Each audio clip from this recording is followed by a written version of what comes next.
법무법인 설린 평택분사무소의 김상수 변호사입니다. 제가 평택에 처음 일을 시작한 것은 2015년경입니다. 그때 개인으로 시작을 하다가 2016년 4월경에 법무법인 설린 평택사무소를 설립했습니다. 2015년도에 처음 제가 평택에 왔을 때는 법원 앞에 변호사 사무실이 그렇게 많지도 않았고 건물이 거의 없었어요. 그 당시에 평택에는 투자를 유치하는 광고가 아주 많았습니다. 첫 번째로 삼성이 고덕에 반도체 단지를 크게 짓는다. 그리고 중국에서 넘어오는 이런 물동량이 전국에서 평택으로 제일 많이 들어온다. 전국에 있는 미군들이 평택으로 모이게 되는데 이것이 세계 최대의 미군 기지가 된다. 이슈들이 생기면서 평택에 투자를 해야 된다. 그때 당시 평택 인구가 44만 명 정도 됐거든요. 80만 명, 2배 이상 될 것이다. 이렇게 얘기를 했습니다. 그런데 2021년인 지금 평택의 인구는 54만.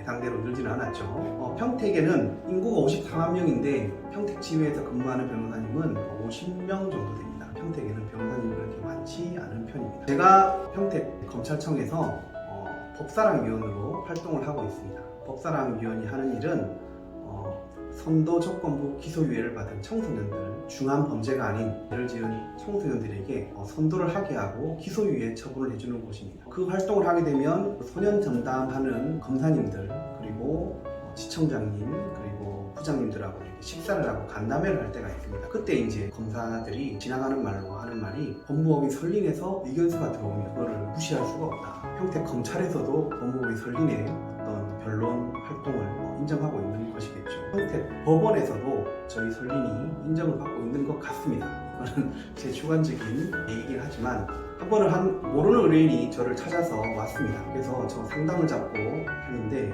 어떻게 저를 알고 찾아오셨냐 하니까 자기가 중요한 사건이 있는데 이 사건을 의뢰하기 위해서 평택 법원에 친구가 직원으로 근무를 하고 있답니다. 그래서 친구인 직원에게 물었습니다. 내가 이 사건이 있는데 이거 어느 변호사한테 맡기면 좋아? 정말로 네가 변호사들 서면 내는 거 다 보니까 추천해줘 했는데 그 직원이 법무법인 설린을 추천했다고 합니다. 평택 법원 직원들도 설린에서는 정말 제대로 하고 있다는 것을 인정받고 있습니다. 업무를 시작한 지가 이제 스스로 6년 이상 되고 있습니다. 그 중에서 다뤘던 많은 사건들이 있는데요.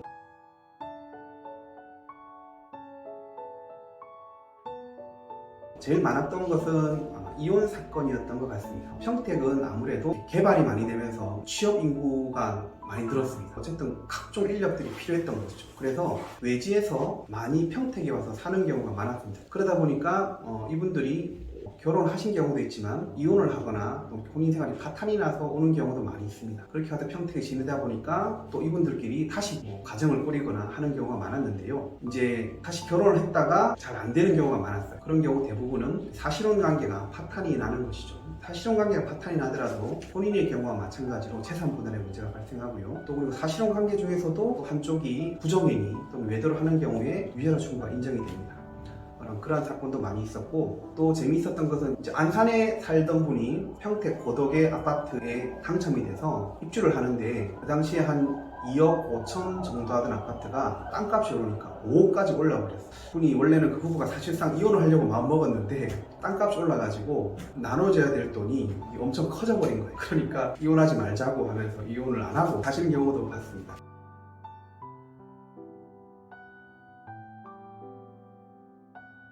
평택에 많았던 사건들은 재산 범죄가 또 많았습니다.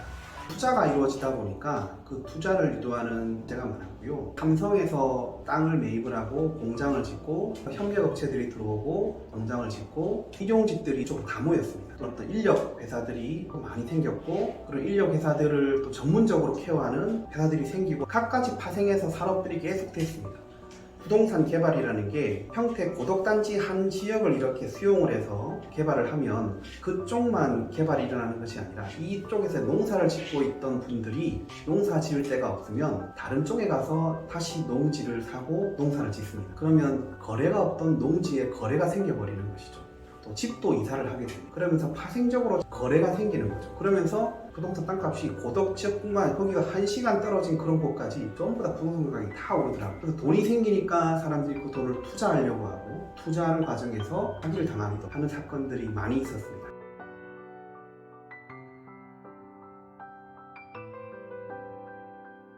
또 많았던 사건들이 음주운전과 뺑소니입니다. 처음부터 음주운전을 계획한 사람은 없죠. 근데 대리기사를 불러놓고 대리기사가 안 오니까 지하 주차장에 있던 차를 도로로 이동을 하려고 하다가 그 사이에 다른 차를 부딪힌다든지, 그러면 경찰에 신고를 하게 되고 그런 경우들이 많았습니다. 물론 음주운전은 요즘 워낙 처벌이 강화돼서 처벌을 피하지는 못하지만 대부분 그분들이 전과가 많이 있었어요. 그러니까 벌금 전과, 집행유예 전과 이미 있었던 거죠.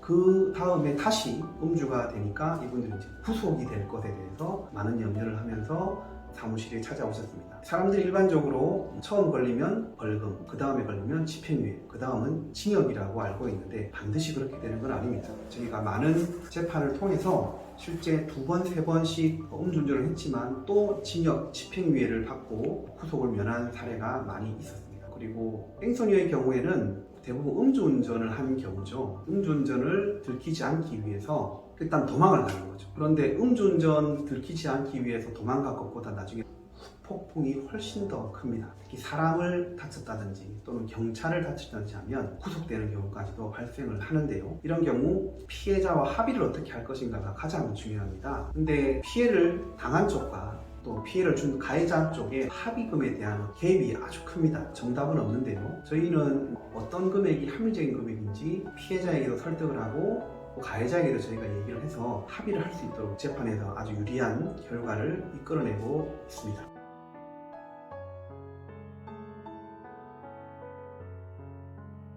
그리고 평택의 부동산 사건도 아주 많았는데요. 한 필지가 되는 땅들이 작은 금액이 아닙니다. 보통 20억, 30억 이렇게 하는데 계약금을 걸기 위해서도 2억, 3억의 돈이 필요한 거죠. 현금을 바로 내놓을 수 있는 개인은 잘 없었거든요. 그런 경우에 실제로는 여러 명이서 구매를 하지만 한 명 명의로 부동산 매입을 해놓고 나중에 땅값이 오르면 그것을 나눠 가지는 이런 구조인데요. 이게 이제 처음에는 몇 번 하면 잘 되는데 계약금만 걸어놓고 담보를 통해서 근저당 설정해가지고 나머지 대금을 지급하는 방식으로 하다가 조금 돈을 벌면 또 다른 부동산을 또 사고 이런 식으로 계속 하는 거죠. 그렇게 하다가 딱 한 군데에서 걸릴 때가 있어요. 부동산 가격이 안 오른다든지. 그렇게 되면 이제 많은 문제가 발생을 하는데 이렇게 해서 누가 부동산에 돈을 벌었다더라, 누가 해서 몇 배가 뛰었다더라, 이런 얘기 많이 들었는데요. 그분들이 나중에 5년 6년 지나서 제가 보니까 근데 결국 유지를 못하고 나중에 돈을 더 많이 가진 사람이 그 부동산을 다 가져가는 그런 방식이더라고요.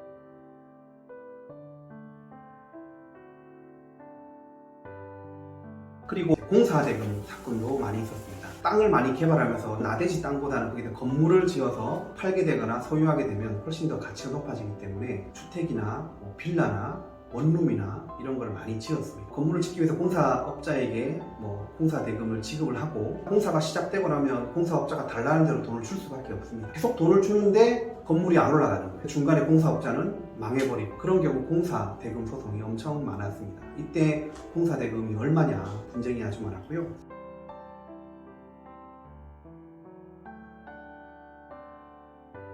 상속에 관한 부분이 많았습니다. 예전과 달리 부모님들이 부동산을 소유하고 있다가 돌아가시는 경우가 많았습니다. 부모님의 어떤 재혼을 하지 않고 했으면 자식들 사이에 협의가 되는데 부모님 중에 한 분이 재혼을 하셨다고 하면 형제들이 다르잖아요. 그러다 보니까 협의가 안 되는 거예요. 아버님이 재혼을 했는데 전처의 자식들하고 후처의 자식들하고 상속은 똑같이 되는 거죠. 그런 경우에 어떻게 해야 되냐, 상속재산 분할 청구를 할 수밖에 없죠. 그런 사건도 많이 있었고요. 유류분 사건들도 많이 있었습니다. 우리나라에서는 아버님 세대들이 장남에 대한 몫을 챙겨주려는 의식이 강했고 실제로 생전에 부동산을 많이 증여를 했습니다. 그렇게 하다 보니 살아계실 때는 아무 소리 하지 않고 있다가 누나나 여동생들이 내 몫을 달라, 나는 아무도 못 받았다 라고 하면서 유류분 소송을 많이 하게 됩니다. 그리고 유류분 소송의 경우에는 그러면 어디까지가 유류분 재산으로 할 것이냐, 유류분 재산의 확정이 가장 중요한데요. 이러한 경우 어디까지 포함시킬 것인가에 대해서 분쟁이 되고 있는데 유류분 산정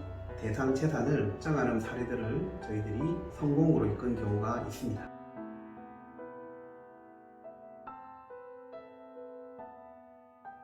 평택에서 업무를 하면서 많이 다뤘던 사건들 중심으로 설명을 해드렸는데요. 업무범위 설리는 2016년에 설립을 한 것을 이유로 지금까지 평택 시민들의 많은 문제들 그리고 해결할 수 없는 분쟁에서 좋은 결과들을 내왔습니다. 설리는 선한 영향력을 만들어가는 법인입니다. 설립을 통해서 평택에서 많은 선한 영향들을 만들어 가도록 하겠습니다. 이상 법무법인 설린 평택 사무소였습니다. 감사합니다.